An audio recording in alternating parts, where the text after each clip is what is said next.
Hello, and welcome to A New Way Forward, Reimagining the Nonprofit Workplace Virtual Engagement Series, presented by Council of Michigan Foundations, Michigan Nonprofit Association, Michigan Community Resources, and COAC Detroit.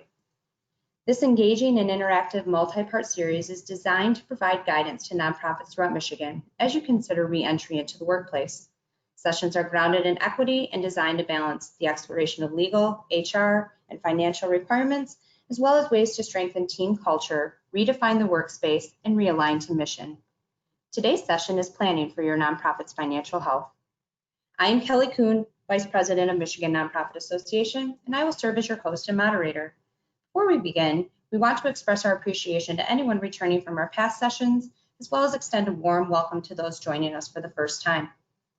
We have another great session planned today and are excited to hear from our presenters, who will offer lots of great information on planning for your nonprofit's financial health. A few housekeeping issues before we begin. This webinar is being recorded. The recording and slides will be shared afterward. As you know, the information around COVID-19 is moving at a rapid pace and the situation is ever changing. We are all doing our best to understand and apply what we can. This context is important to express as we begin today. As our presenters are planning to share guidance, which should not be construed as legal or financial advice. We have built in time for questions and answers after the presenters complete their content. All participants are muted, so please use the chat function to ask your questions. Not only do we want you to use the chat function for your questions, we would also encourage you to follow it throughout the presentation for helpful tips, links, as well as to complete a survey on the session before you exit. Also, a function we have implemented in some of our more recent sessions is the opportunity to connect with what we're calling a lobby. After the session, we will give you all the capability to enter the lobby where you can share and connect more informally with other participants. We will not have any formal programming, but rather just give the space to make connections. Please consider standing by after the session to then be placed into the lobby after the formal presentation. Today's session is number 6 in our series and will focus on planning for your nonprofit's financial health. Our past sessions have had robust conversations around legal guidance for safely returning, creative design solutions, HR policies and procedures, leveraging technology, and our most recent session on board best practices.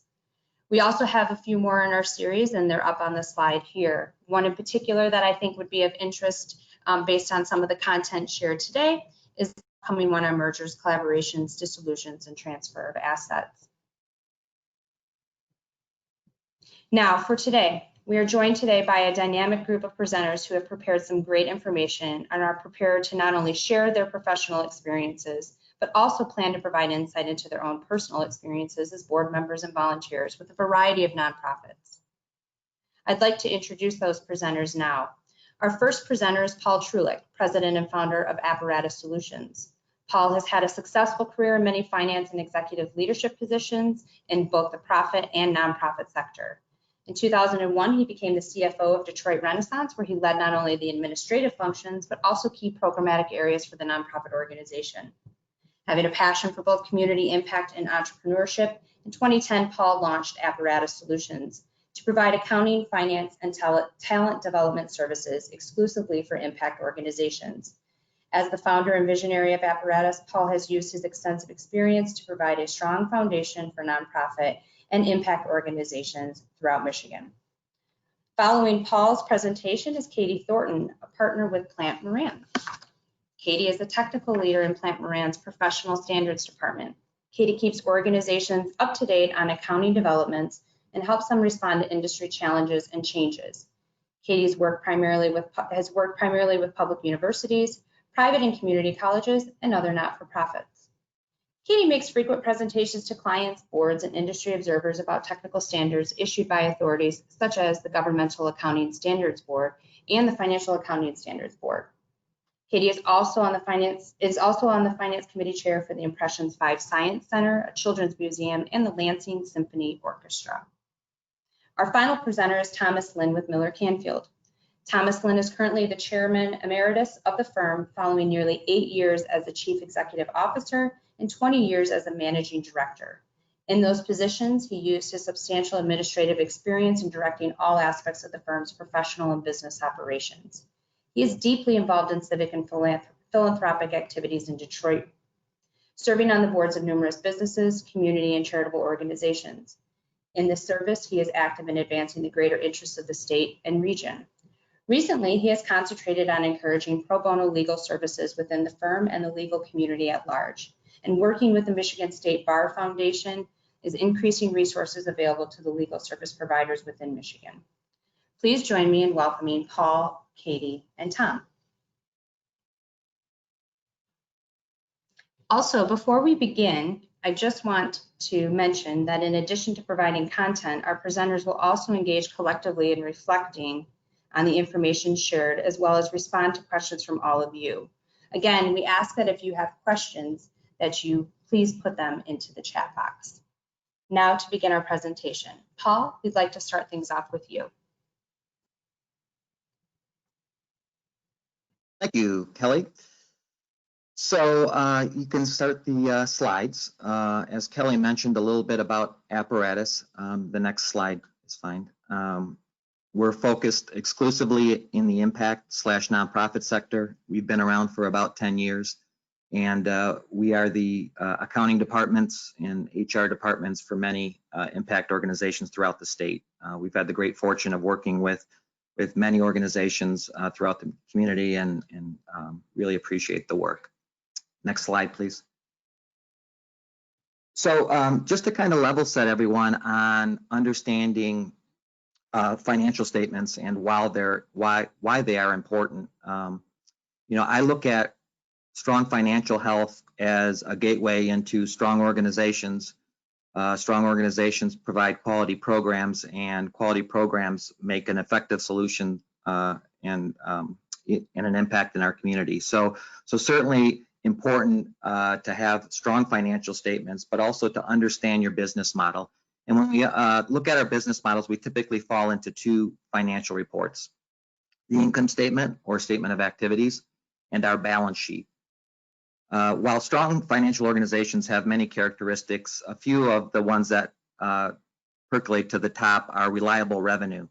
Understanding year after year what revenue you're going to get in, relying on it allows you to plan accordingly.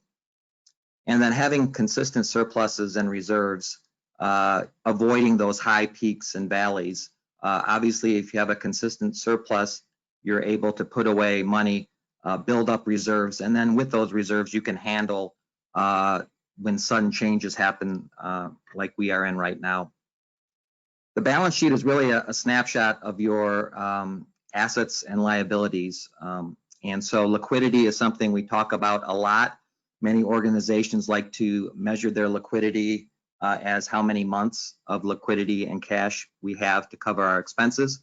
But organizations also have to manage their debt.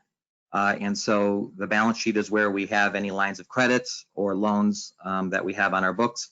And then we also have our assets. So many organizations have buildings and equipment, and those are assets of the organization. But they also require a financial investment to keep up and replace. And so that's an important note in the balance sheet.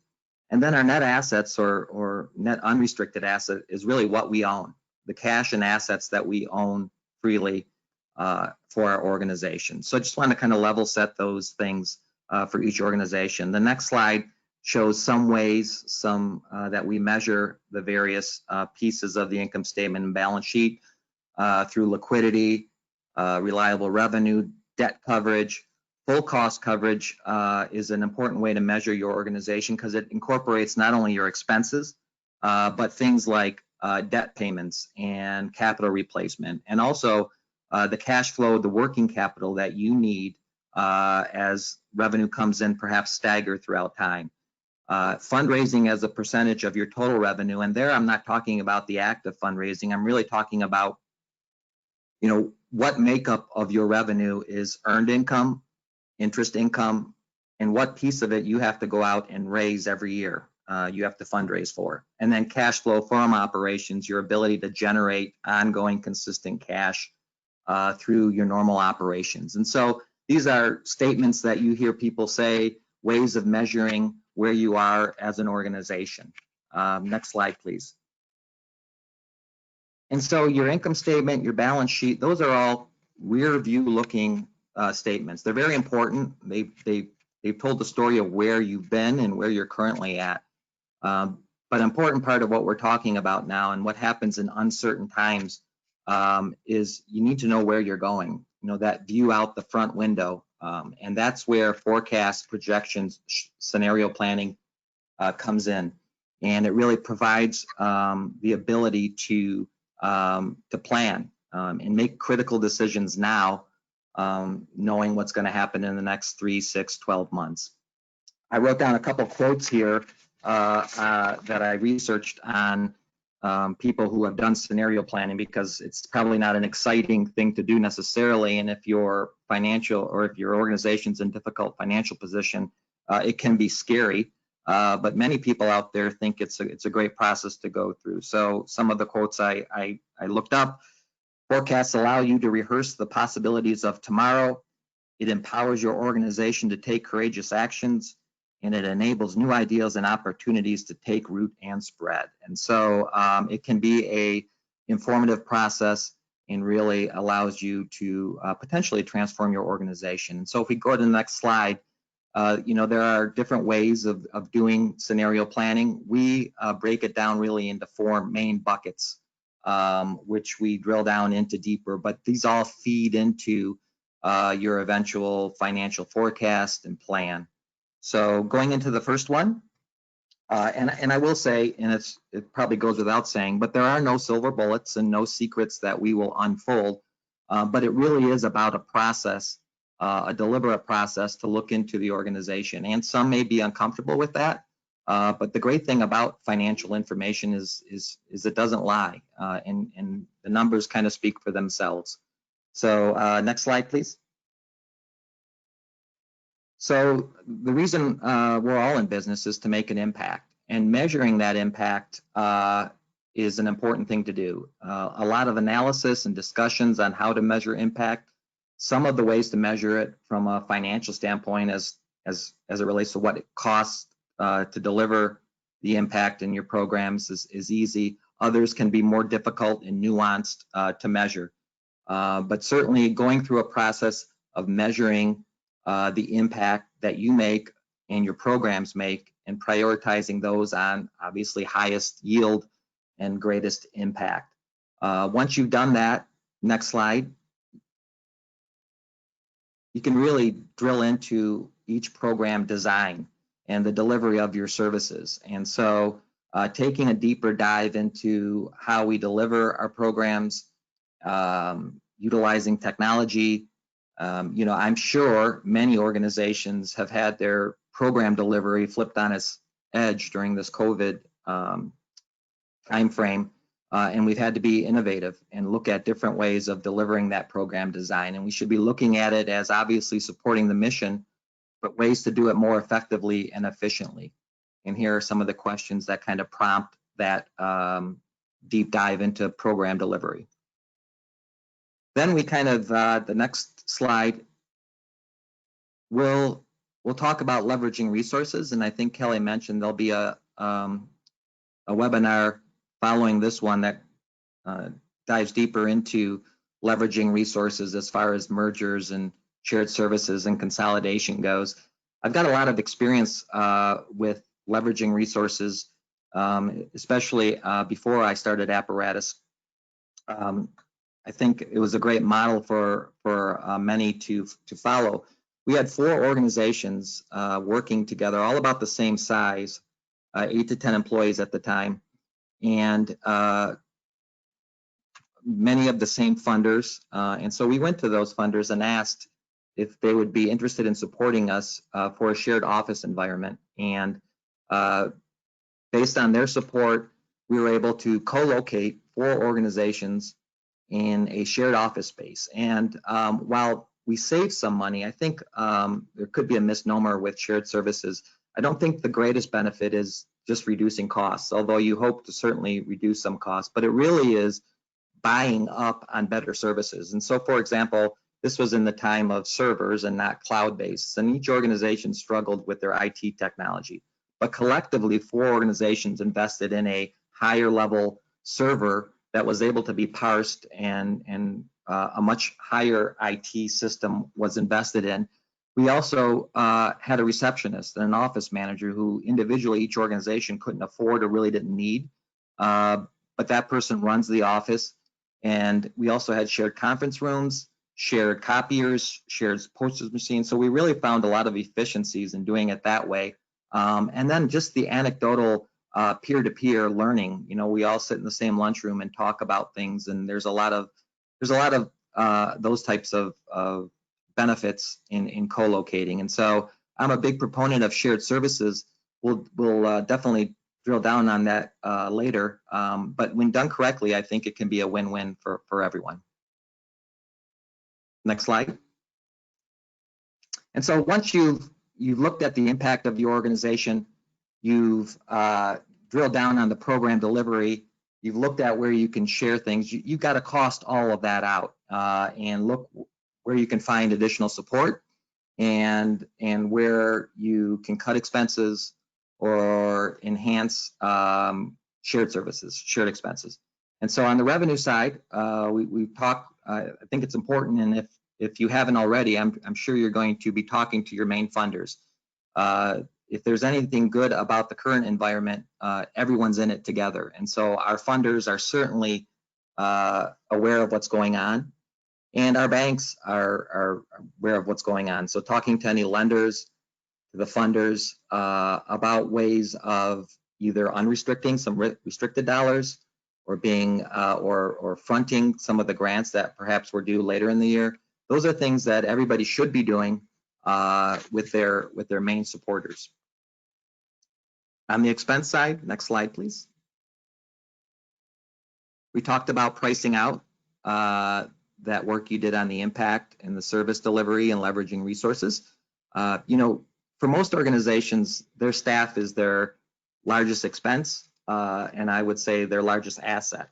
And so anytime you're doing an analysis on expenses and making cuts, we have to look at staffing and compensation. But we do it in an honest and fair way. But making sure that you've got good financial information on your organizational structure and costs, payroll costs, benefit costs, administrative costs is important to feed into these forecasts. Next slide. On the operational side, we're going to be looking at not just staffing costs, but also our fixed costs. Many organizations who rent for their facilities or their offices should be talking to their landlords. If you're an organization like mine, you pay a lot for parking. And so we went back to our parking vendor and asked, since everybody's working remotely, to pause those parking costs, and they did. And so, but also talking to your insurance broker, insurance company, risk management, IT, we should be looking at all the main expenses and seeing what we can defer or cancel or postpone. Next slide. And so, you know, we talk about forecasting. It's an important process to go through.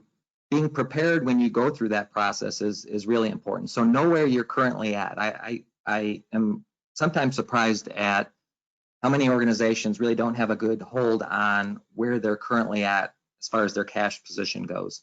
If you don't know where you're currently at, it's very difficult to plan out the next 12 months. And so get the information before you go through this process. Get the information currently, and you can see here, really getting all the information ready to go through the process. I would say it's an important thing to do to engage your leadership team at your organization, but also involve your board. And so I'll be happy to answer any specific questions at the end of the presentation. But hopefully these slides gave you some beginning steps on a really important thing to be doing right now, and that is planning out your future. So with that, Kelly, I will turn it over to you. Thank you, Paul. Lots of great information to consider and to think about. So let's pause for a minute and have our other presenters join us also on camera to talk about and do some reflections on the information that Paul shared.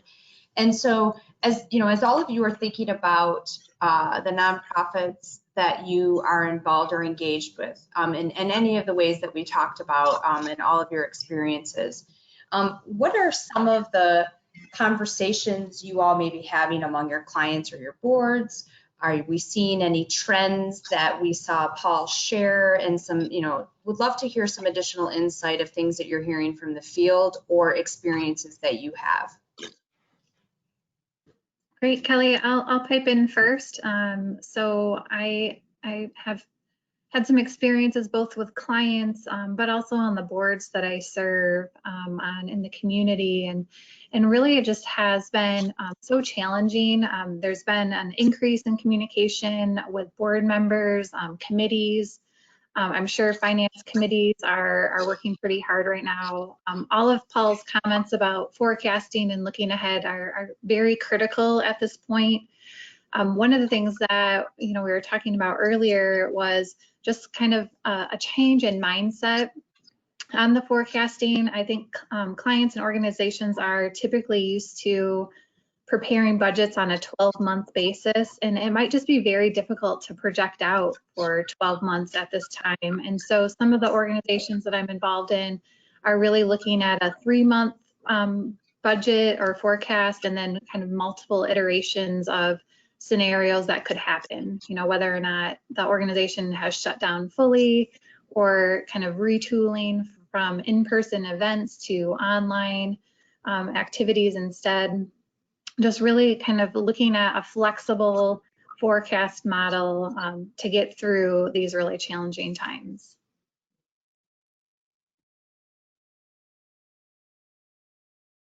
I guess I'd really underscore Paul's comments about keeping track of your cash. Many nonprofits don't really have enough liquidity for the size of their budgets, and they're depending on grants. And in normal times, maybe there's more certainty or more regularity with the grants. I'm going to talk about this a little more during my presentation, but I think, really having a good understanding of your cash on hand, projections going forward, which you should be changing all the time. And I'll talk some more about this too, but I think really you have to be in touch with your funders, be honest with your funders. I mean, they know these are tough times for you, and it's good to be the optimistic CEO leader, but I think it's fine with your funders to really talk seriously, because they're your partners. I mean, they're really committed to your organizational goals as well. So I bring them into your tent and talk about the financial difficulties you have, because down the road, they're probably going to be a part of the solution to whatever financial problems you face in the years ahead. And Kelly, I guess I would add, and I'm doing this as a business owner, is don't waste a good crisis, or perhaps it's not a good crisis, but it is a crisis. And so there are a lot of perhaps decisions organizations have been, not wanting to make because it's difficult or uncomfortable. Now's the time. Now's the time to really look at everything and make those difficult decisions because of where we're at. And so, take advantage of where we're at right now and really reshape your organization. I think that quote has been attributed to Winston Churchill, by the way. Yeah. Don't let a good crisis go to waste. Yeah. Yeah, so, in some of the information that you're sharing, there are, it seems like there's a balance of, as people think about scenario planning, like a balance of decisions that could be done now, right? Maybe decisions that you have not thought of, things like the example that you used, parking, Paul, right? Like the parking example that you used. So it seems like there's a balance between what are things that you might actually have some control over, and what are the things that you may not have control over as you think about scenario planning, right? Like the two kind of buckets. And do you think about those side by side? Do you suggest going to those ones that you can have immediate impact? Any suggestions or thoughts as far as, thinking about the suggestions that have been made here that some may have just not even realized that they have more control over the decisions versus things that may be happening in the environment around them that they just don't, and how, or what are reflections or thoughts on that? Well, I'll just say, and that's kind of, I think that's why you go through a complete process. Those 4 buckets that I laid out is it's going to prompt all those questions. And then you are listing out those scenarios, and some you can very easily make a phone call or make a change on, and others will be more difficult and perhaps are out of your control or take more than just a simple phone call to figure out. But it's important to document those and then prioritize those. And priority is a big thing because it can be an exhaustive list. You got to prioritize highest and best use for sure.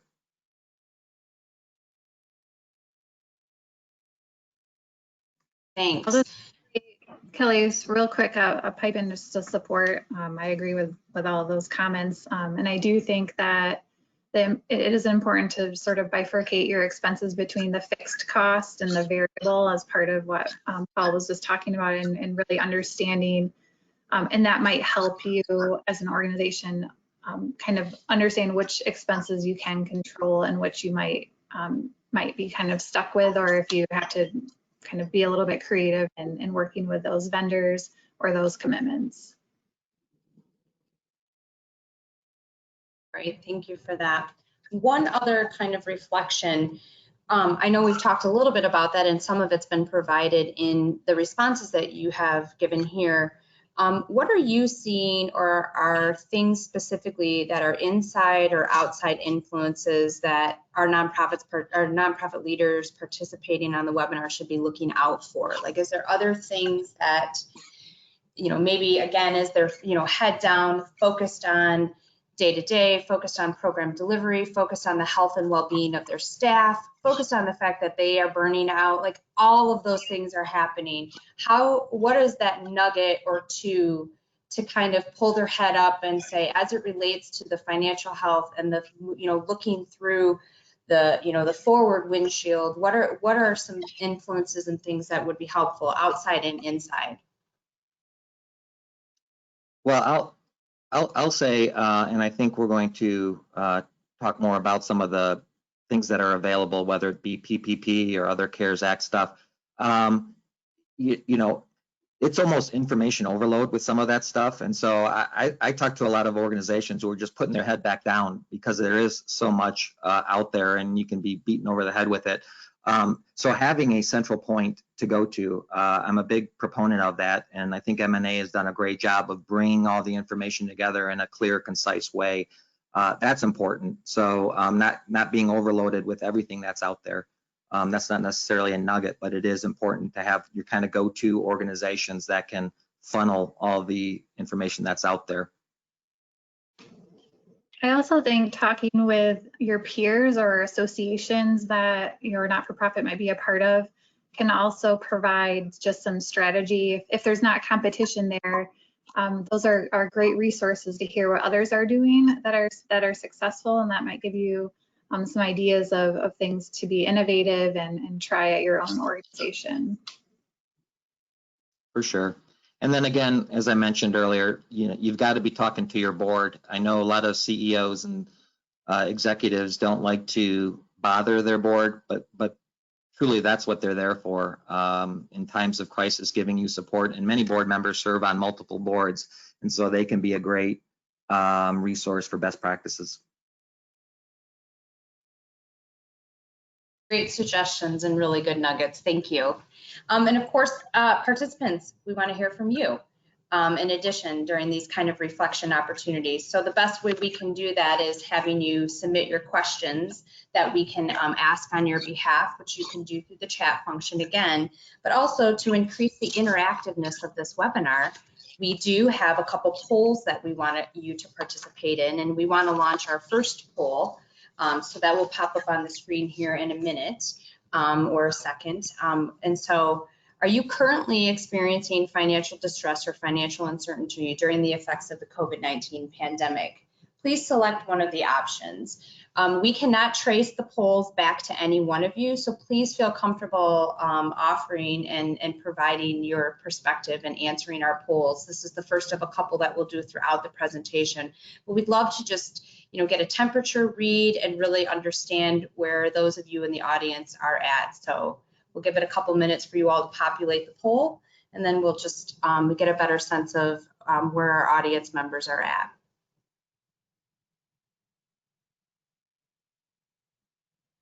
All right, thank you. So yes, 70% of you are currently experiencing financial distress or financial uncertainty, with the 26 indicating no and 4 indicating that you're unsure. Again, timeliness of the subject matter and the content is very helpful in hopefully understanding and helping you to navigate that uncertainty. We do have one more quick poll that we want to also launch, the second one at this point. And so that will come up on your screen as well. Have you made any short-term changes that you're anticipating being made as permanent as a result of your current financial situation? Again, yes, no, or unsure. Please participate now, and we'll give a couple minutes for that poll to populate, and we'll share the results.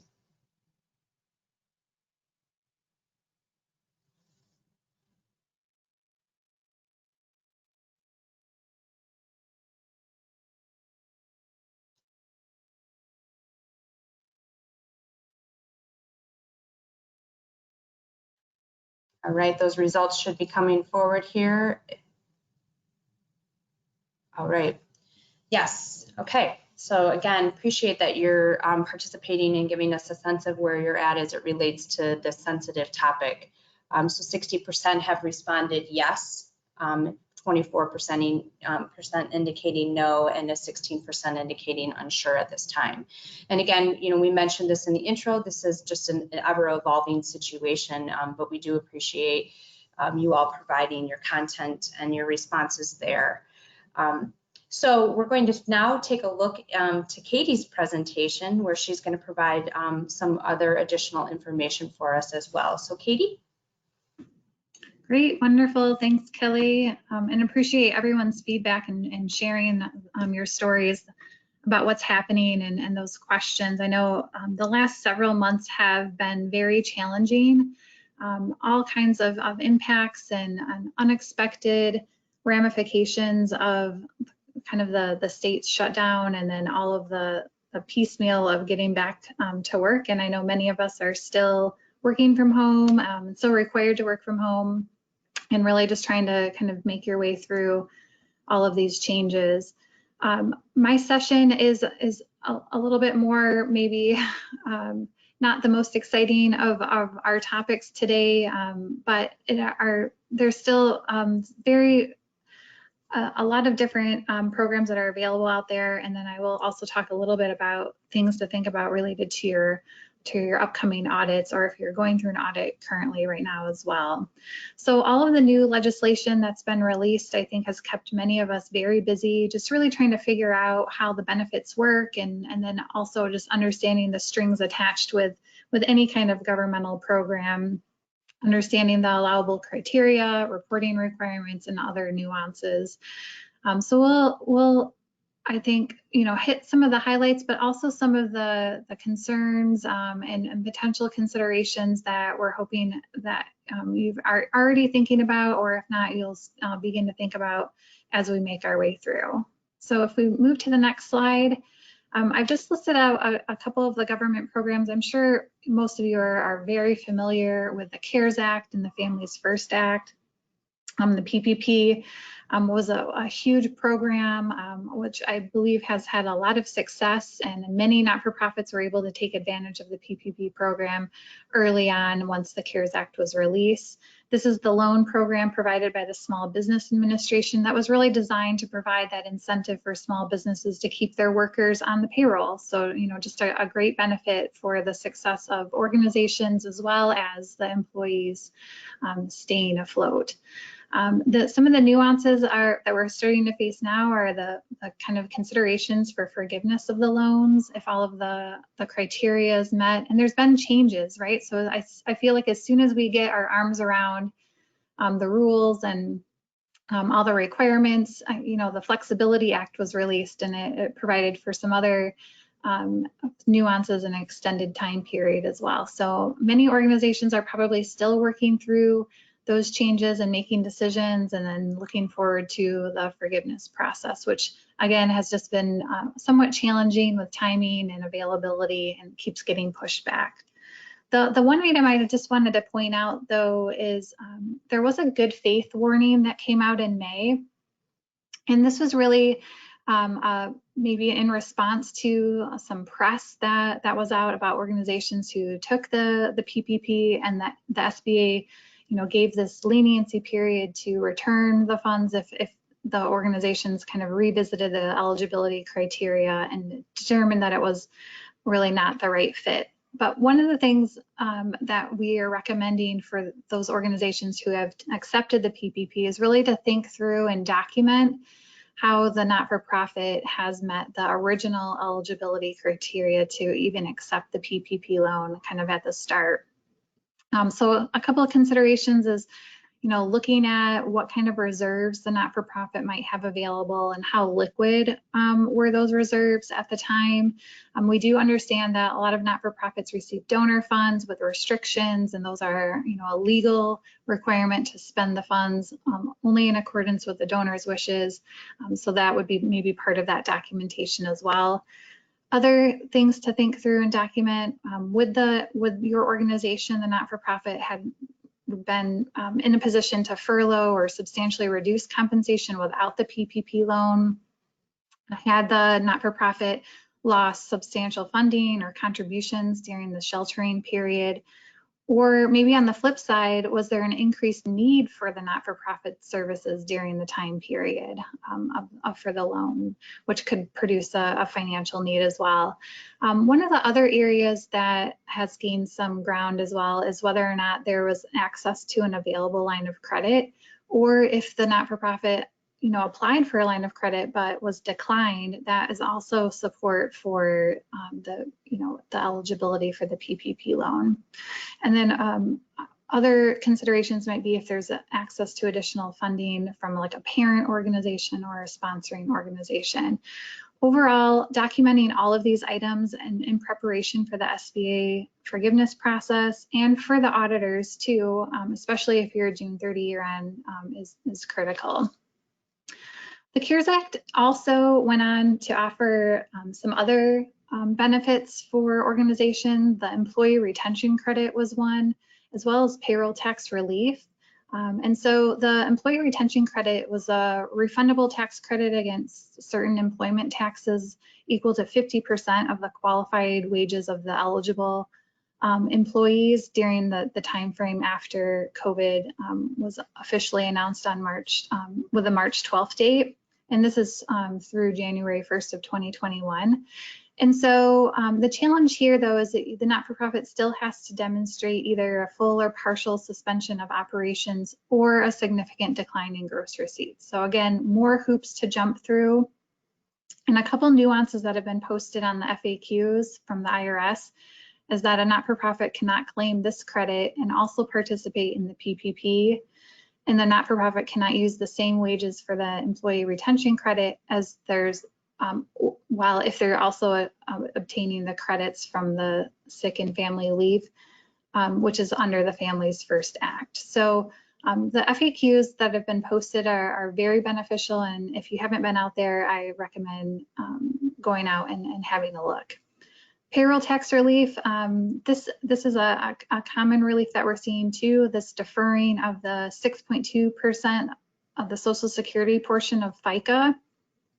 And so that great cash flow saver that would be has been very beneficial. Many of my clients have taken advantage of this, and this just defers paying the taxes and until making the repayment in 2021 and 2022, 50% in each of those buckets.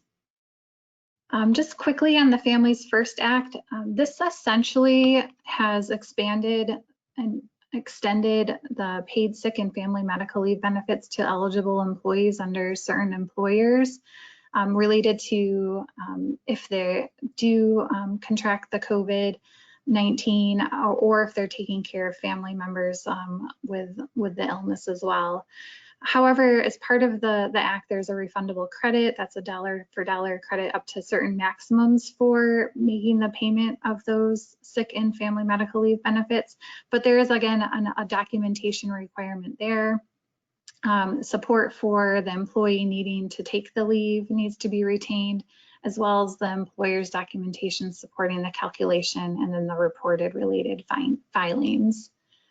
Another component of the Families First Act is another payroll tax relief option where employers are relieved of paying the 6.2% portion of FICA, that Social Security portion, related to those extended sick and family medical leave wages.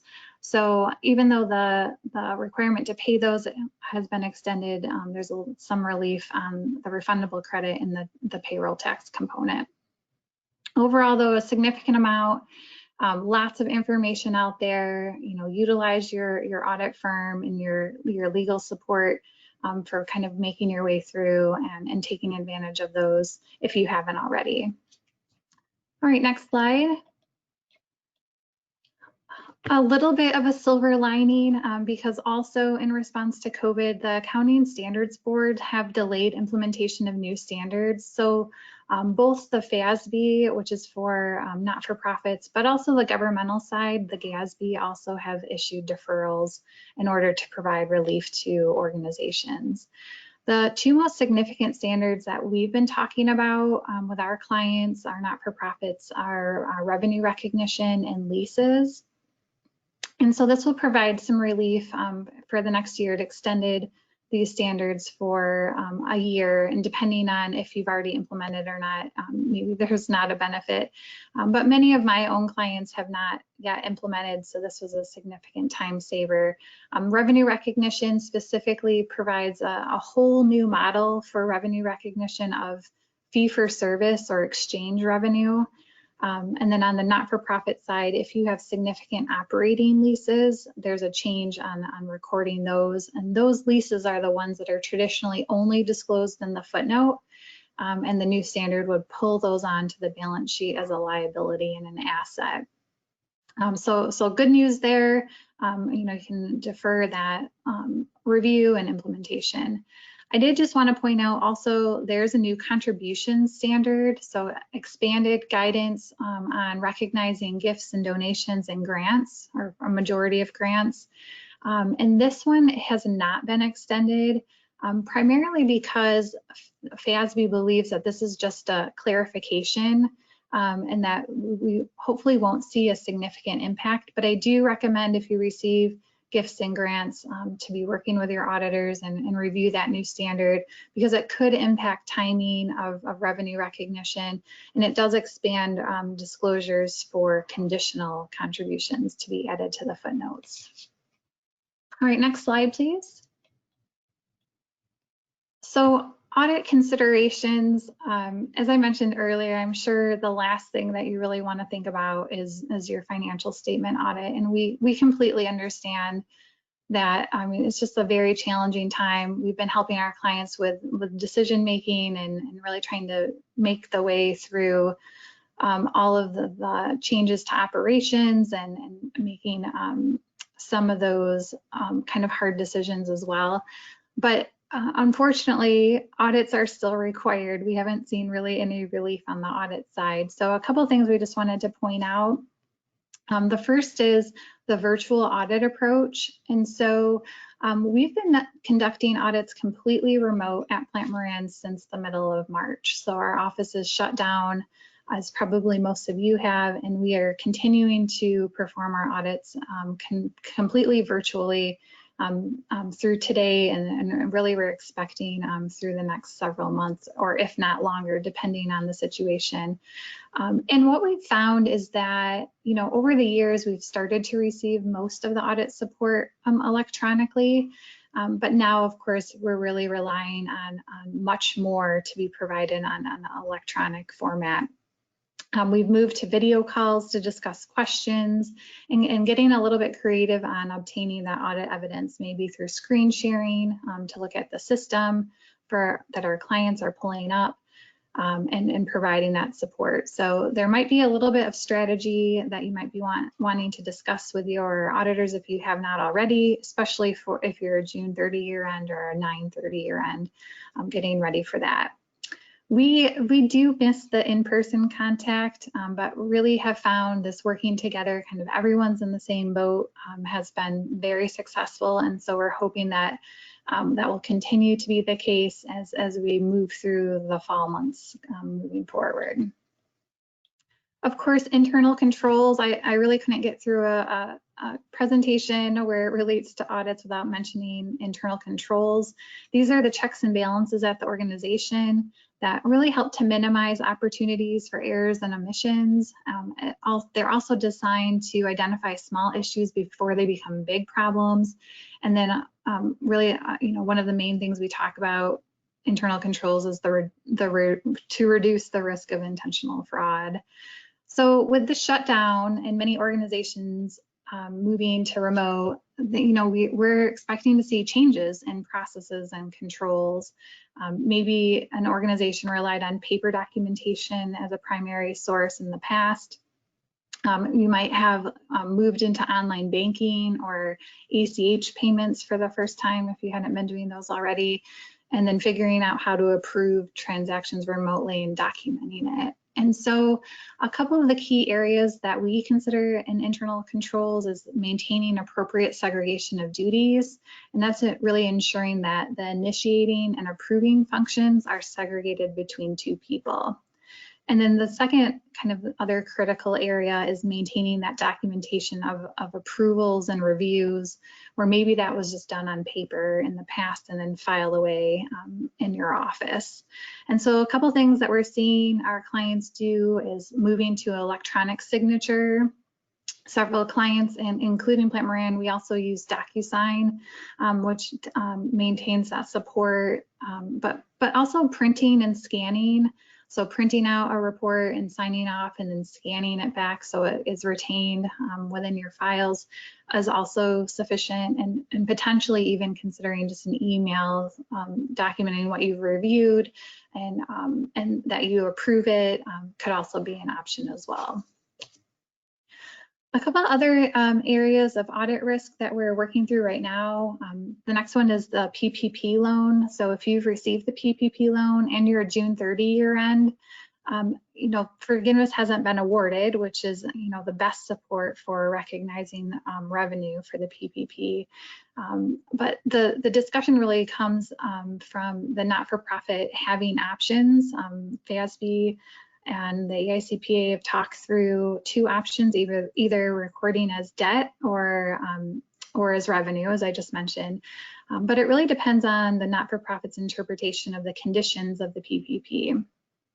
So there's there's obviously nuances with the Flexibility Act of timing, and really there's still uncertainty around the program itself and the forgiveness process that overall it really might be prudent to record it as a liability until the loan is forgiven, just given all the uncertainty of the process to date. So just something to talk about with your auditors as well. And I will just mention, if you decide that you feel like you've met all of the PPP criteria and trigger revenue recognition, it will require more audit evidence and more auditing to support that and reporting that on your audited financial statements.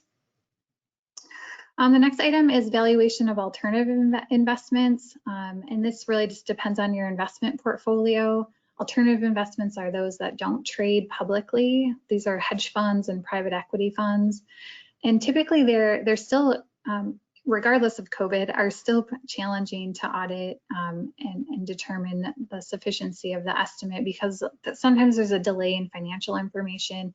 And these funds are typically 12/31 year ends, and their audits, are delayed. So they might have been issued for 12/31, but if you're a June 30, it just provides a partial support of those balances. So And the reason we're pointing this out is just due to the significant fluctuations in the market since mid-March. So we do recommend gathering data from your investment advisor and fund managers and really understand the performance that's being reported to you of those funds and comparing them to benchmark funds that are trading in the market. So just another area your auditors might have questions.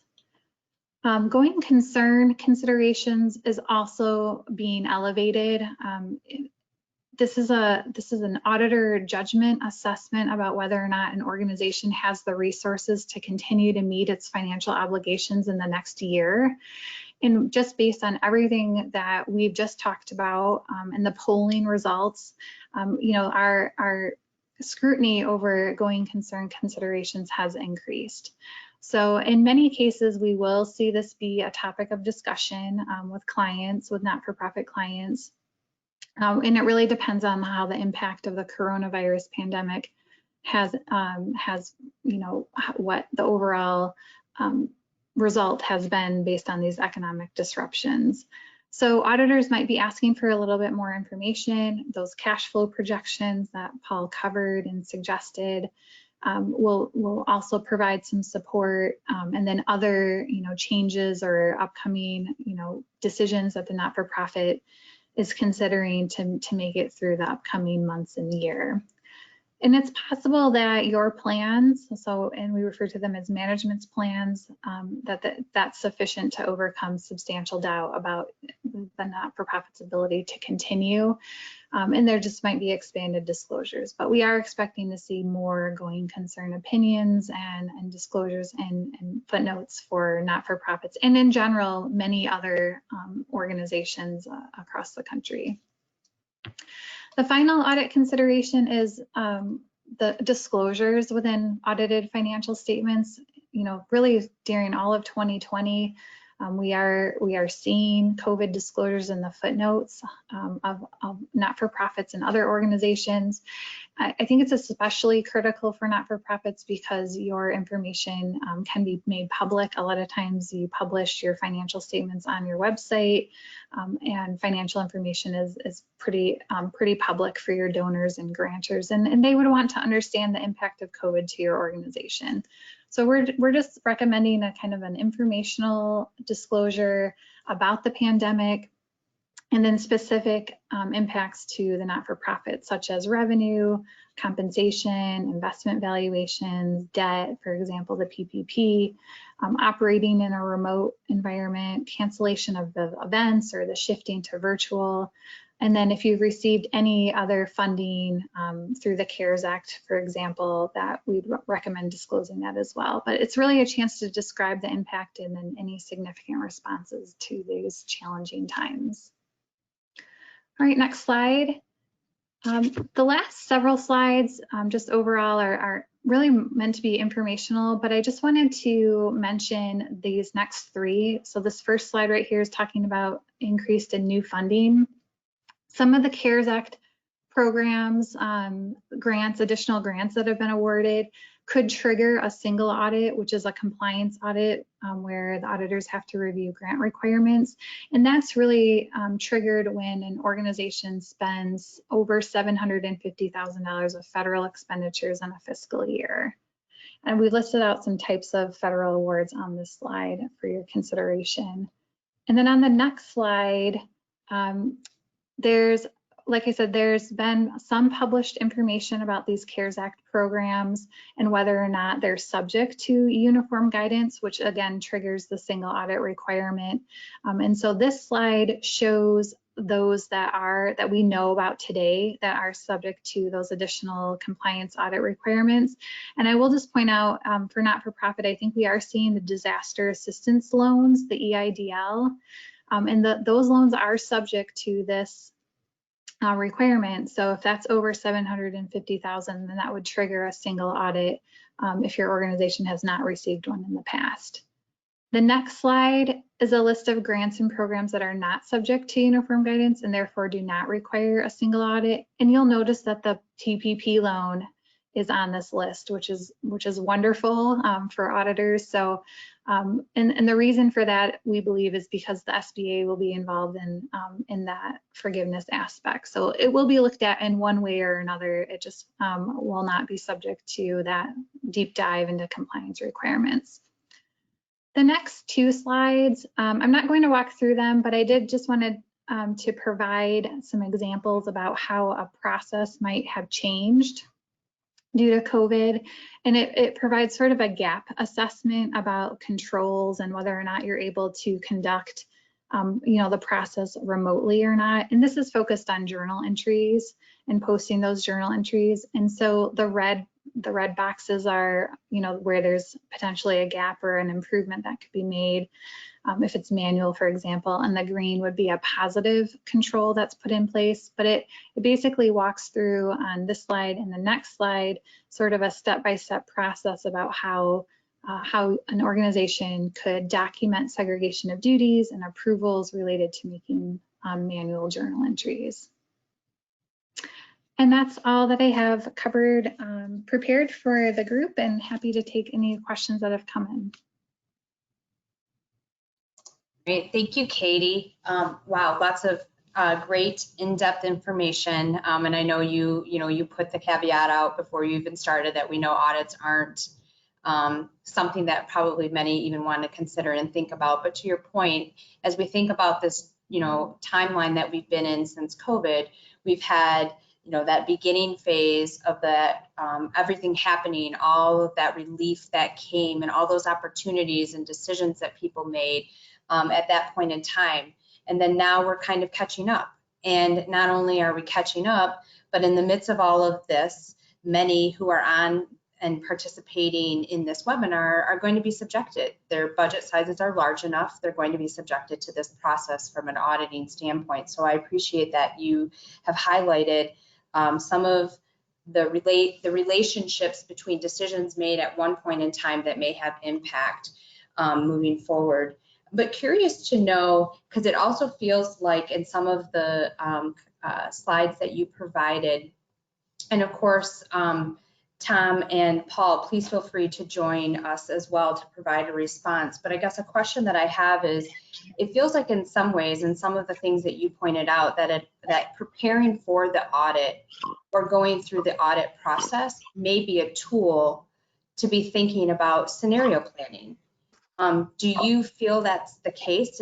And if so, could any one of you elaborate a little bit more on that? Well, I definitely feel strongly about kind of reviewing changes that have been made over the last several months in preparation for an audit. And I'll leave the scenario planning maybe to Paul to talk about, but I will just point out, if you have an opportunity to identify if there's been holes in your processes and actually do an after the fact review and document that those controls, it's a detective control, so it's an after the fact control, but still making the effort to go through and review things, even if it's not as timely as you would have originally done if you were operating this business as usual, and then and really retaining all of that documentation in preparation for the audit. Yeah, I would add that the audit is a great thing to force your discipline on a lot of these things. And so many small organizations, especially that we work with, don't really have all the internal controls, policies, procedures ready until they need to have an audit, and then they really document it. They may actually go through the process organically, but the process of the audit really forces that discipline. And I think touching on some of those things from an internal control standpoint is great. I didn't really say this on the scenario planning, but I think everyone should be looking at more efficient ways of delivering their accounting and financial services, whether it be through bill.com or other online portals. But you got to make sure that you have the appropriate controls and segregations in place as well. So it's important. But I think a lot of organizations who perhaps had an old way of handling their accounting were forced to a new way, and hopefully they found that much more efficient. But they should certainly make sure that they've got all their I's dotted and T's crossed as far as documenting the process and making sure there's separation. I don't know if I have comments about auditing, but I would say that organizations should really rely on their financial professionals like Katie and Paul, because of the problems that nonprofits are facing now are largely financial. And Katie and Paul and their organizations have a lot of resources, and I think, utilize them, exploit them as much as you can, particularly if you can get them to do it without paying them extra money. But they've got a lot of experience, and I would really rely on them, and they're one of the partners you should bring into your tent and really be fully disclosive about problems you might face. For sure, and I would just add, Katie and I have two separate roles. She's a independent auditor, but offers a lot of advice, and hopefully when we do what we do well, we're a partner and we're part of the team of the organization. And so together it's a good balance, and we have great relationships with all our audit friends. But yeah, we each serve an important role in delivering that financial picture.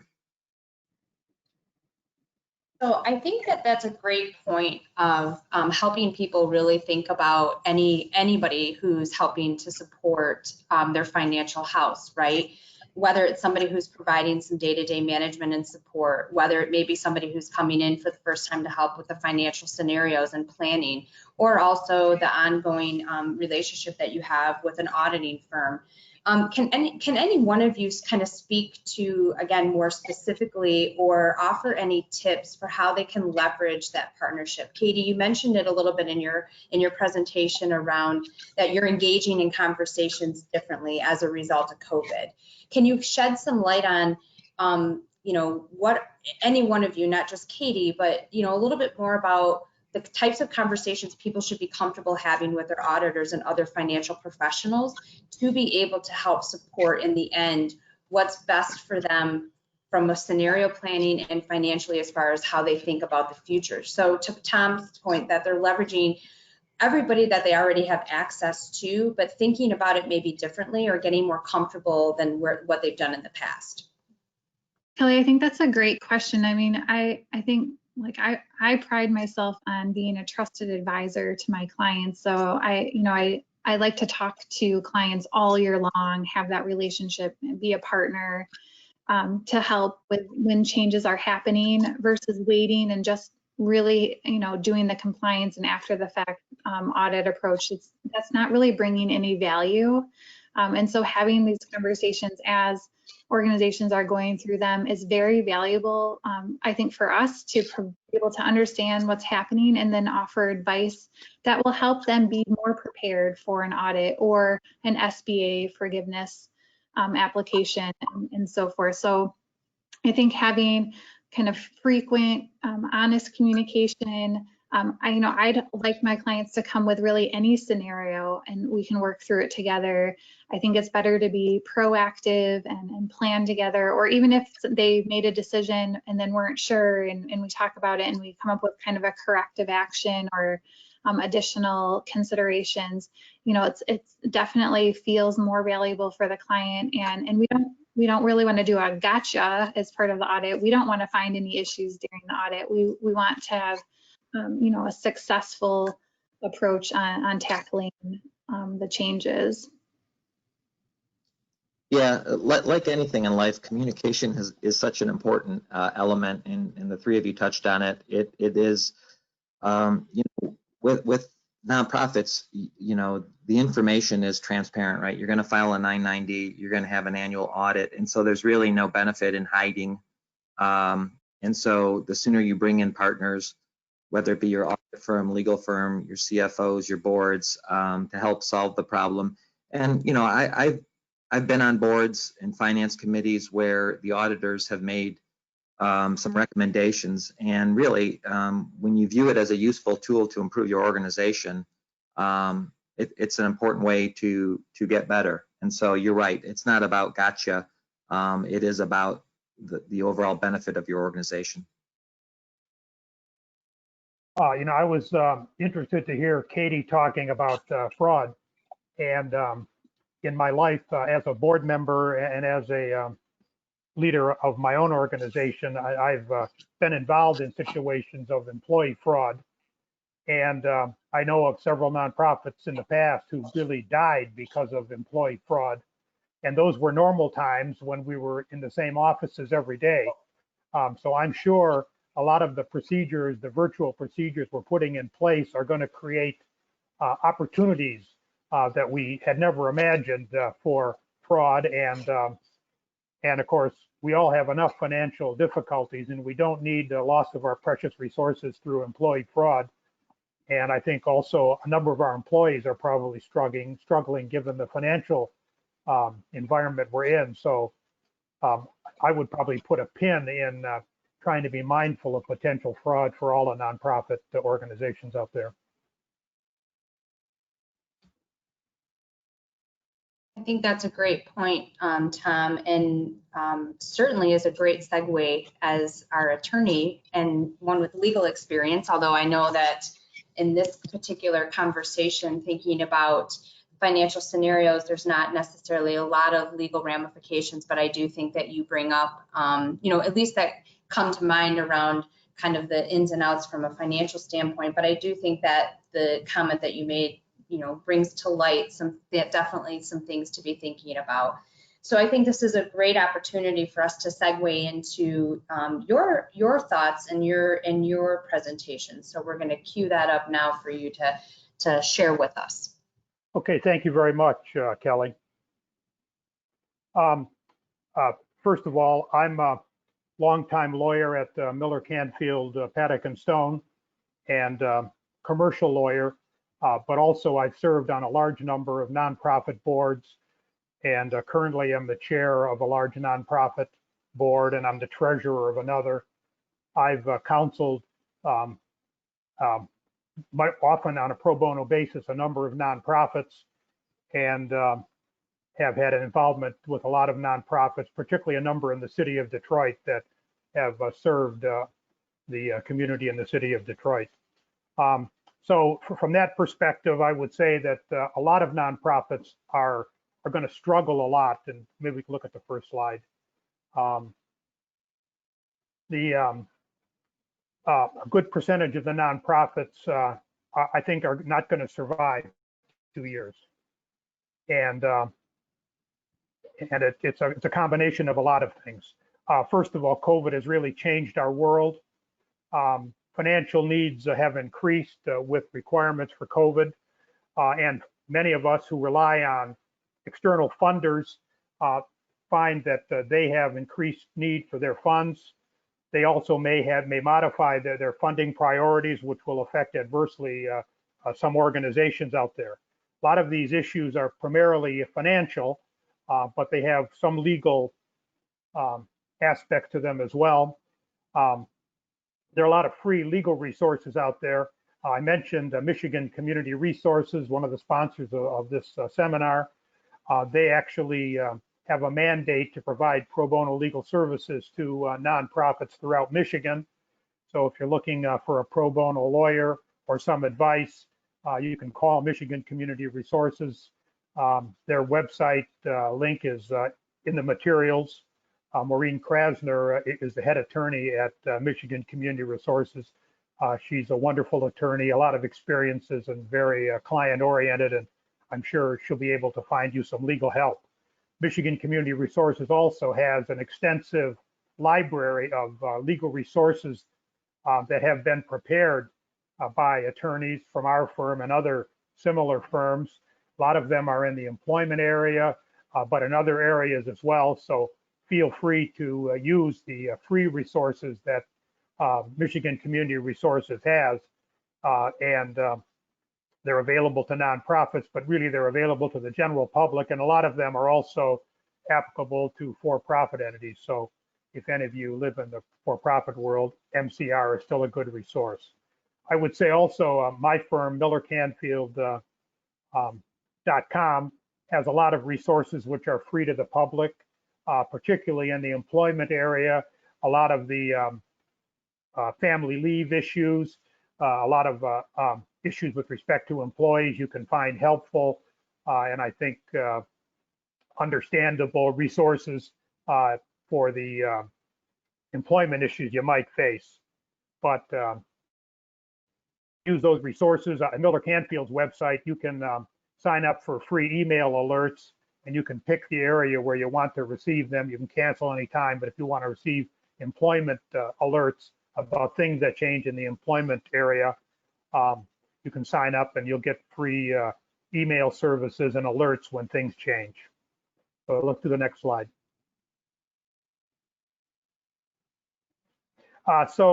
Our speakers, Katie and Paul, have talked about this already, but going forward, particularly for nonprofits that are facing difficulties, really cash is important. Many nonprofits that I've been involved in, that I've counseled, in truth, don't really have enough liquidity to operate a nonprofit in normal times. They're living from grant to grant. So that's why Paul made the point, but I think, and I think Katie did too, but really have a good sense of your cash on hand going forward, revise it all the time. If there are ways to bolster your cash, I know lines of credit are difficult for nonprofits. If you have access to lines of credit, this would be the time to secure them, might be the time to draw on them. Some of the loans that are available through the CARES Act and stuff, if you're able to obtain a loan and really use it as a cash buffer, this might be a time to do it.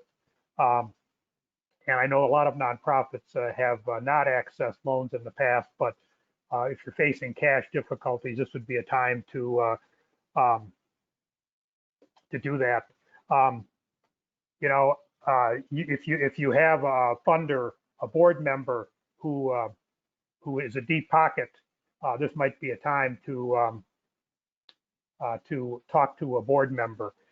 Paul made the point, and I would emphasize this: if you're having financial difficulties, if your liquidity forecasts are grim, talk to your leadership team, talk to your board, involve your board, and I'd talk to all your funders. This is the time that your funders have to know of your financial situation, and they may be able to help you. They may be able to support you, change the way they pay your grant, advance payments on your grants, etc. Don't sugarcoat your challenges. I really think you have to really hope for the best always, and we always want to hope for the best, but you really have to be planning for the worst. You may need a consultant, Paul and Katie and others who are financial consultants. This is time to engage them. You might even talk to your funders and say, we're having financial difficulties and we need to do sort of special financial planning. And you might find one of your funders would support that with a special grant. This is something you can do as you go forward. Paul talked a little bit about looking at each of your expenditures, and I underscore that. I would caution you, though, that if you withhold either withholding taxes or payroll taxes, don't fail to remit them to the appropriate governmental authorities. That's a large amount of cash, but the person in an organization who's potentially responsible for repaying those to government can be personally liable for not paying them over. And there are examples in my practice and my experience where officers of nonprofits have, in terms of preserving the nonprofit, have failed to pay over withholding, and lo and behold, down the road, the governmental authority, be it the federal government, state government, or even potentially a local taxing authority, a city, for example, could come to you personally and say, you failed to pay over that withholding. And And so we want you to pay that money. And there are examples of officers, board members, volunteer treasurers, et cetera, being personally liable for failure to pay over withholdings. So I would underscore that. Whatever you do, don't fail to pay the government. You know, you can deal with landlords, you can deal with the parking people, you can deal maybe some of your benefit providers and stuff, and slow their payments, but don't slow or fail to pay the government monies you withheld from your employees. Okay, next slide. I think a number of organizations are going to be faced with some sort of organizational rationalization or restructurings. You know, outsourcing some of your services might be a way to save money. And maybe you've had in-house accounting, maybe it's more efficient to outsource it. It's possible that there are other nonprofits in your universe where you could share administrative services. You may want to limit your mission. Maybe you've been involved in 3 or 4 programmatic activities, and maybe in this current environment, you just can't do so many things for so many people. So you have to, you may have to cut back on what you do. You may want to do a look at your strategic plan, do an intensive SWOT analysis. You know, your funders here are may encourage you, may force you to do some of this, but they may facilitate it. If there would be a merger or something that you might want to undertake, maybe your funders would finance it. It's possible that some nonprofits are going to dissolve. They're going to try to pay their bills, you know, stop their activities. That may lead to bankruptcies or liquidations. But I think there probably will not be too many actual bankruptcies in the nonprofit realm, because normally you only do a bankruptcy if there are assets to pay to unsecured creditors. And I suspect that a lot of nonprofits, if they're forced to dissolve, are really not going to have assets and resources to make bankruptcy really a beneficial process for unsecured creditors. So you may have what is dissolutions of nonprofits. And I think the task will be, if you're faced with that, to make them orderly. You may want legal help to do that, but it may not actually involve the bankruptcy courts. If you have major creditors, maybe you can just have a negotiated dissolution with your major creditors and actually skip the bankruptcy courts. One final point I would make is that the Attorney General in Michigan, assuming most of our audience is Michigan nonprofits, has a role in organizational changes such as mergers and dissolutions. So you may want to involve the Attorney General. You may need actual permission to do certain mergers and changes of your organizational structure. So that's what I had to say, Kelly. I'll happily take questions.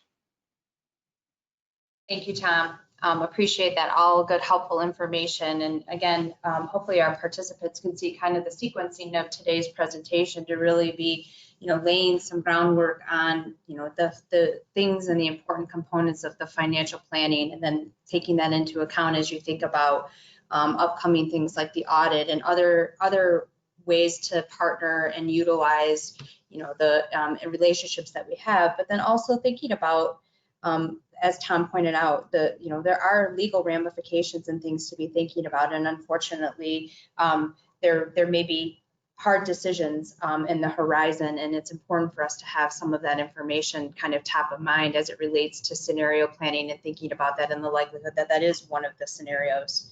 I'd ask that Paul and Katie join us back for, again, some reflection on the comments that have been made. And of course, one of the things that we want to do, again, is get a sense from our participants, again, a temperature check on where you all stand. And one of the common themes, certainly, that has come through in the presentation is this notion of cash. So we want to launch our third poll, and we want to get a sense of what option closely represents the months of operating cash you have available to fund your operations. So if you could take a couple minutes and respond to that and select the one that closely represents the operating cash that you have.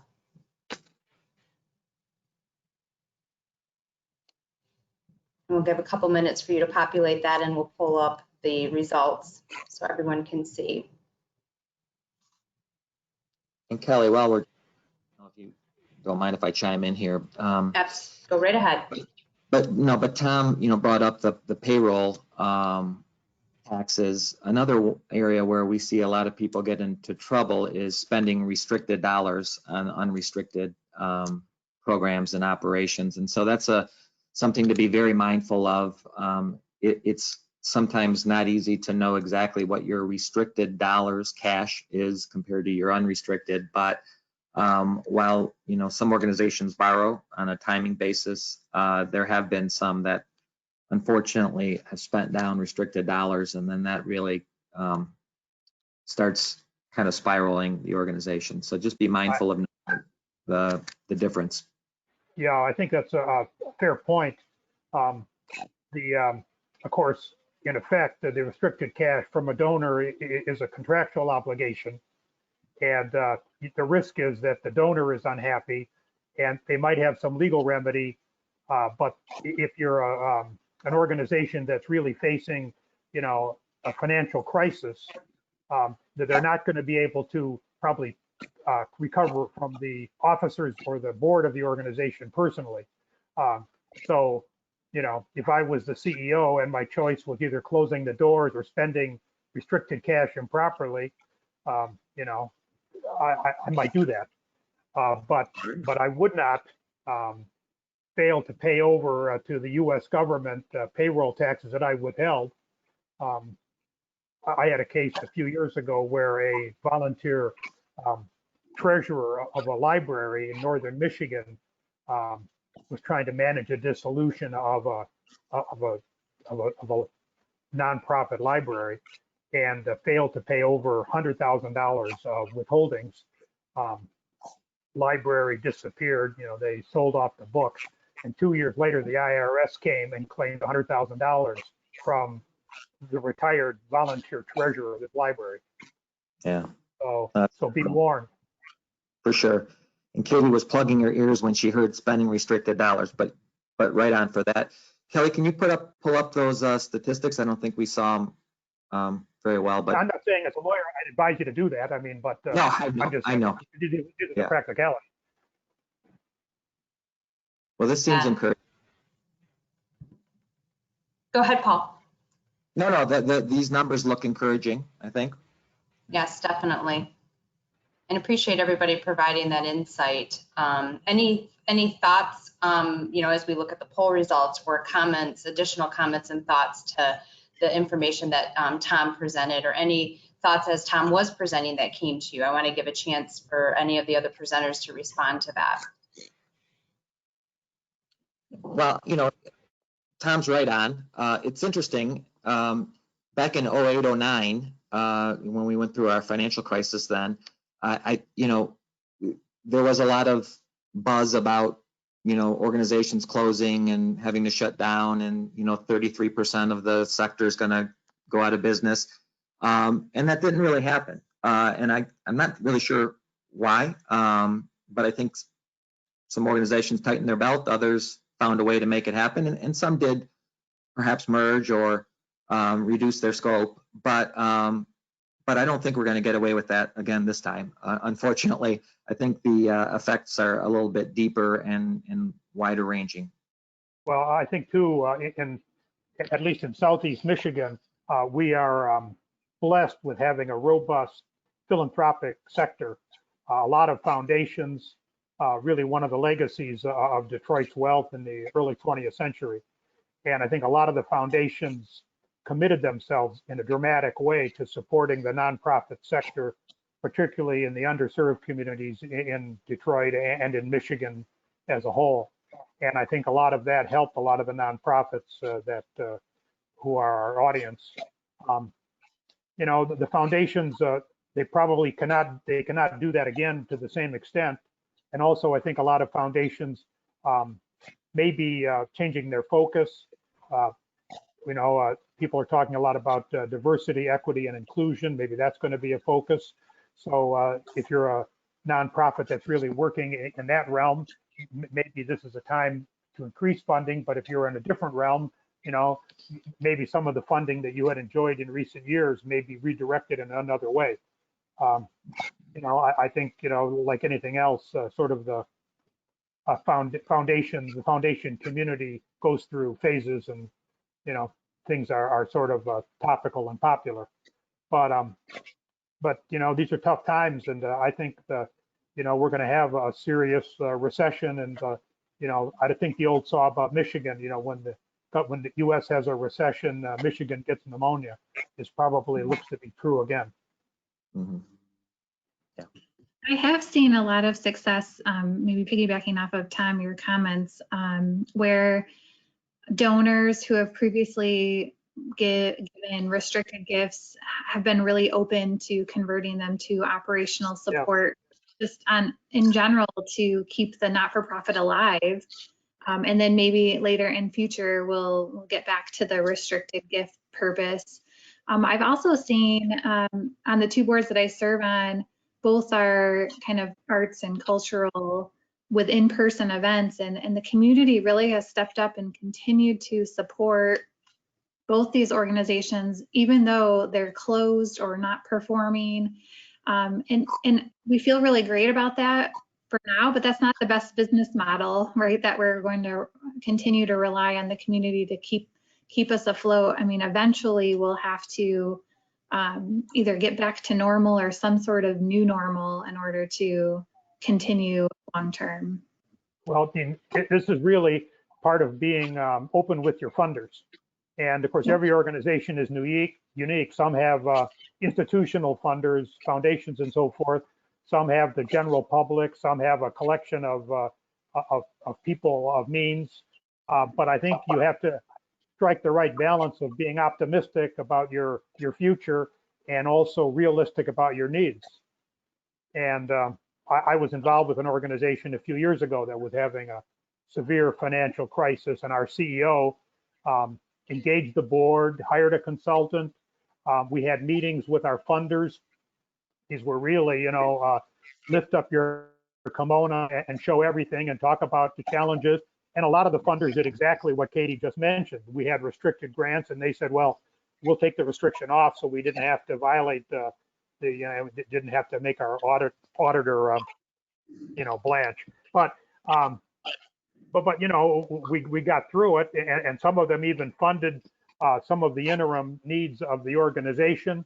But they cared passionately. The funders cared passionately about the mission of the organization, and really stepped up. This is I noticed the both public radio stations that I listen to, DET and WUM, seem to be having some financial problems, and they both, of course, their donors are people sending in a few $100s a year, but I think their messaging has been a kind of a combination. We're here for you, we're doing this, we're doing that, but we really need the money, and they seem to both have some success in plugging dramatic gaps in their funding. But it's I think every organization has to find kind of the right place and the right message. But I do think you got to be honest with your funders and bring them into the fold sooner rather than later. All great points for sure, and so much to think about. We do have a couple questions from the audience that we did want to present to you all, since we're coming to towards the end of our time here. So I'm going to call on my colleague Elizabeth to queue up a couple of those questions for us. Elizabeth? Hey y'all, I have two fairly straightforward questions and two that might have a little more in-depth conversation. I'm going to start with the two simpler ones. This is from Jessica Sheldon. Is a single audit required upon receiving a $750,000 dollar amount from a single government source, or is it if you receive over $750,000 of government support, even if it's from several sources? Next. Yeah. Oh, Do you want me to answer it right now, or are you going to go through all of them? No, go for it. Okay, great. Yes, that's a wonderful clarification. Two things I'd point out, it would be all federal funding sources that are subject to uniform guidance, because some, like we talked about, the PPP is not subject to the single audit. And it would be all collectively combined of expenses. So over $750,000 of federal expenses that are subject to uniform guidance would trigger the single audit. Awesome. Thanks so much. Okay, question number 2 from Pam Miklovic. What budget size requires an audit or advising during this particular climate? We are small but okay financially for the time, but we want to be very proactive. So in Michigan, the state of Michigan, it's based on your revenue, your total revenue that is from grants and contributions that triggers the audit. And we can look at those thresholds. They've fluctuated over the years, but I believe it's at 500,000 right now, with the option for a review if you're less than that. But also just keeping in mind that there could be other requirements for an audit. Again, back to we talked about the single audit, and that's, I guess, that is greater at 750,000. But your bylaws also for the not-for-profit could require an audit, or a loan could also, a debt instrument could also trigger an audit requirement as well. Yeah, in Michigan, nonprofits who solicit from the public are required to annually file with the Attorney General to maintain, in effect, your legal ability to solicit in Michigan. It's amazing. I found a lot of nonprofits who don't comply with that. But last time I looked, there were 12,000 nonprofits who do maintain an annual solicitation license in effect with the Attorney General. So their requirements are that if you get less than $250,000 currently, you don't need any kind of financial review or audit. Between 250 and 500, the last time I looked, you required a review, and more than 500,000, you required an audit. But as Katie said, your funders may require an audit. You may require an audit to obtain certain kinds of financing. If you have bank financing or even some other financing, they may say we need an audit. So it's either going to be the state where you're located, Michigan for most people, or whatever funders, lenders you might have.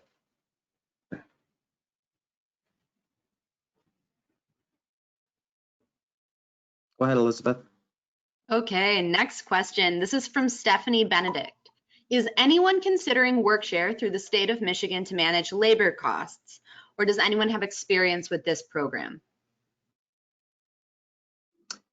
Yeah, I actually looked into it for my firm. I haven't done it yet. I don't know if the other panelists have any experience in it, but there's some pretty tight requirements in order to do it. I think similar hours, similar job responsibilities in order to qualify for it. But it definitely seems like it's a good thing to do if you can follow all the requirements.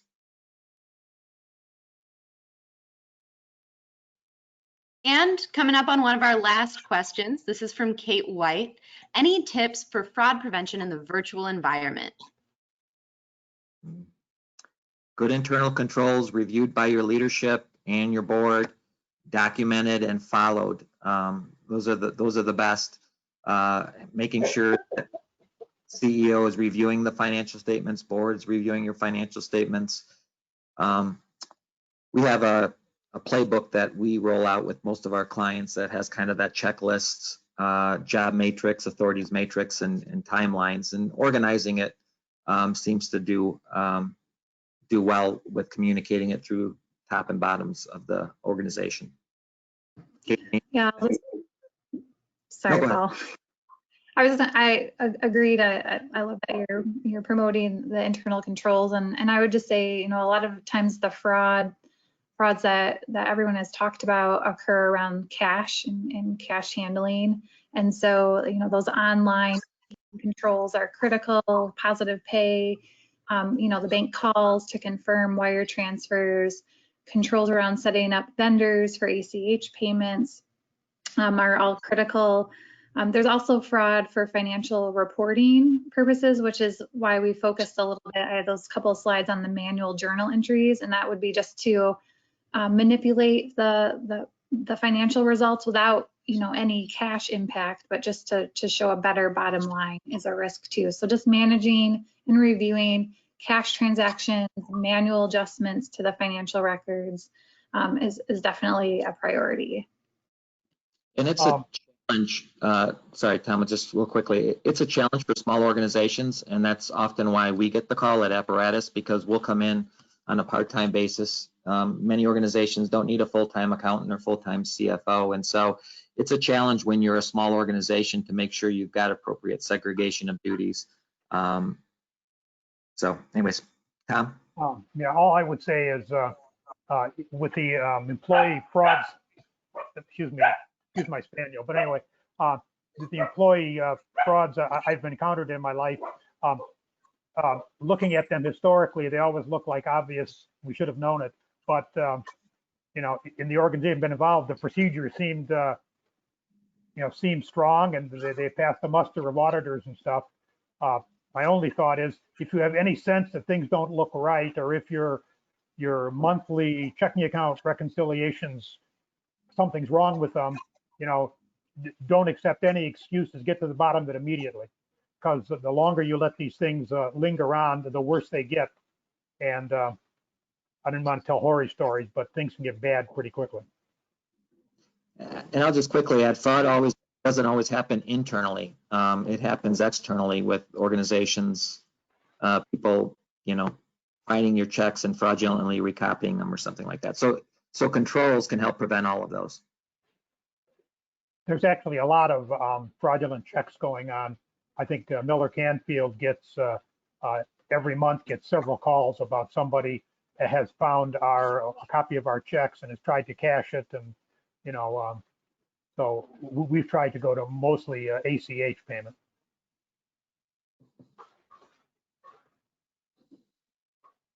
Well, I think that concludes our questions. As Elizabeth indicated, there were 4 to begin with.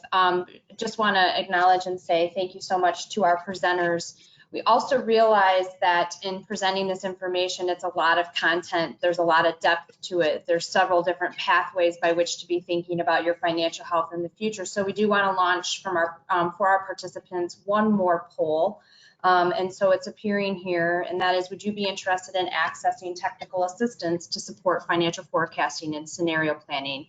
Yes, no, or unsure. So if you could take a couple seconds here as the participants to answer, that would be great. And then we will show that question and the results of that question. As we're waiting for that to happen again, thank you so much to Katie, to Tom, and to Paul for sharing your insight, your wisdom, your experiences. You've been very candid, very direct, given lots of food for thought. I know for even my own organization here at M&A, all of these things to be thinking about. So we're very grateful for that, and appreciate your time and energy in prepping and in presenting today. And our poll results here show that 54% of you would, 23 say no, and 23 are unsure. So thank you. That's very, very helpful. Helps us for future planning. And speaking of future planning, shortly after this webinar concludes, you will get a survey asking you to rate and provide us future topics of interest. We ask you that you take a moment to do that, because it does provide such great insight for us in future planning, and gives us a sense of how we're doing as far as the planning team. Throughout the presentation, there was resources mentioned, and the next slide here shows those resources, and you can link directly to them. All of our presenters' websites are identified here, as they have identified resources that they have been putting together since COVID started back in the spring.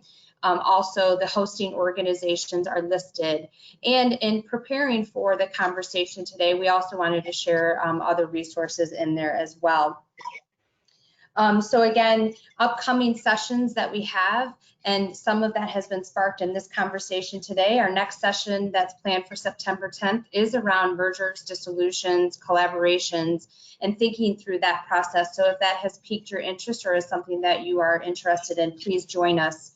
Also, there are future topics as our series is coming to a close in the month of September, and those will continue to be published with registration dates coming up for anybody to register as well. But again, thanks to everybody here. We hope you have a great day. For those that want to stay in the lobby and connect with people informally, please hang on as we're moving and merging you all into that space to do so, and you'll be able to connect with people here shortly. But thanks again. This concludes our webinar. Have a great day.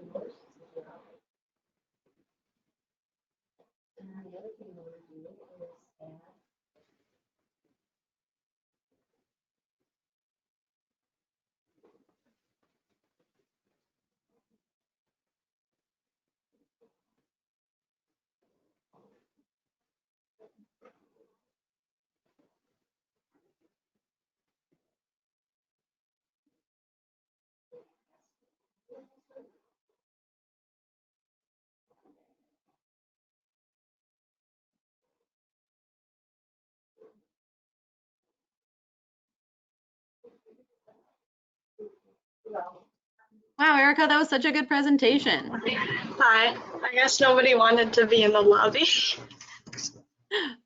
There's actually a lot of people on. Sometimes it takes a second. So Oh, okay. Well, that's good. I really liked Paul's presentation. I hadn't heard of apparatus before. I haven't either, but you're much more familiar with the nonprofit world than I am, so.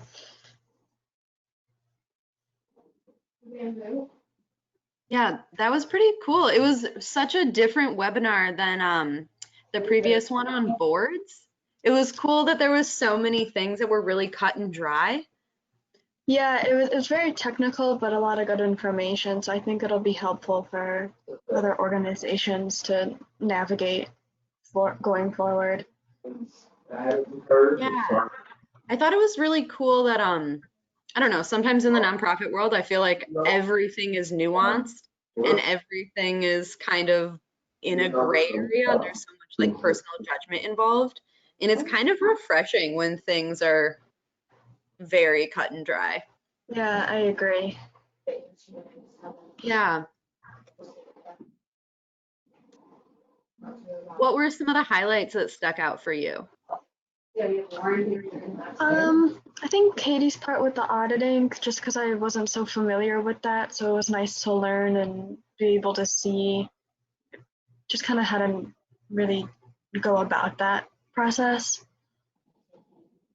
So, but Yeah. I kind of like stuff like that, so, like processes, and so it's kind of up my alley.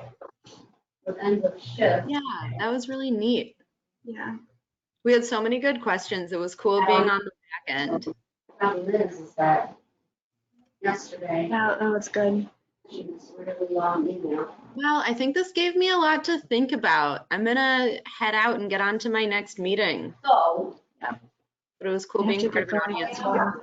if you're not reading it, it will respond to your email. Bye. Getting it back to- Where is your paperwork? That's awesome. Is it on your desk? It's in a file. Oh, so. And I'll show you where those files are. They're in that bottom drawer, right? I think hers I put next to me because it was when I started in English. Okay. And so I can show you. I think I'm gonna- Hey, y'all, we're ending this session. Thank you so much. Forget those a little closer to where we need them to be.